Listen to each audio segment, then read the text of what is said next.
The steel and glass giant stood alone against the bruised twilight sky. It was a monument to modern ambition, yet it felt eerily desolate as the day turned to night. Each window was a dark, vacant eye staring blankly into the void. The building seemed to hold its breath, waiting for the dawn. Inside, the office building was a ghost town. The hallways, once bustling with activity, now lay silent and still, echoing with the memories of the day's hustle. Desks sat empty, bathed in the pale glow of emergency lights. Papers were strewn about, abandoned in the rush to leave. The only sound was the faint hum of distant servers, a constant reminder of the digital heartbeat that never sleeps. Sarah was used to the silence. She was the last one left, as usual. The quiet was her companion, her only company in the late hours.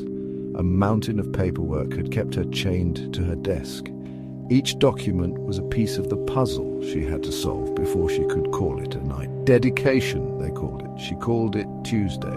For Sarah, this was just another day in the endless grind, a testament to her unwavering commitment. She finally gathered her things, her bag slung over her shoulder.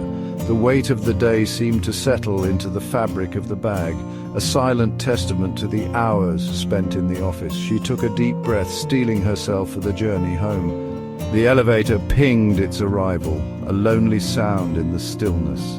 The hallway was eerily quiet, the usual hustle and bustle of the office now a distant memory. She stepped forward, the sound of her footsteps echoing softly. Stepping inside, she pressed the button for the ground floor. The familiar sensation of the button under her finger brought a small sense of comfort, a routine she had performed countless times. The doors slid shut with a pneumatic hiss. It was a sound she had grown accustomed to, a signal that the day was finally over. The elevator descended.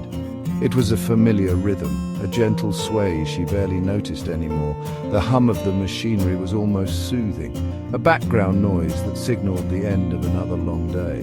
The numbers ticked down on the display above the door, 30, 29, 28. Each number a step closer to home, to rest, to a brief respite before it all began again.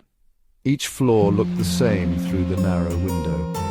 The monotony of the descent mirrored the routine of her days, a never-ending cycle of work and brief moments of solitude.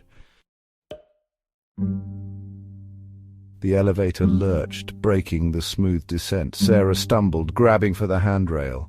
The display flickered, the numbers replaced by a blank void. Then it stopped completely. Silence. She pressed the ground floor button again, harder this time, nothing.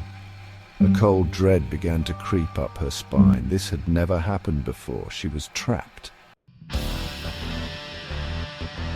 The doors slid open. Sarah gasped. It wasn't her floor. She had been expecting the familiar sight of her office, but what greeted her was something entirely different. In fact, it wasn't a floor at all. The elevator seemed to have stopped in an empty shaft, a place that shouldn't exist. It was an abyss. A black void that seemed to swallow the light. The darkness was so profound, it felt almost tangible, like it could reach out and pull her in.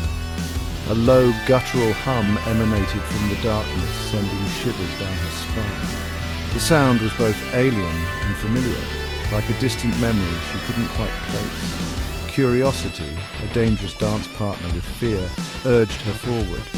She knew she should stay in the elevator, but something compelled her to explore.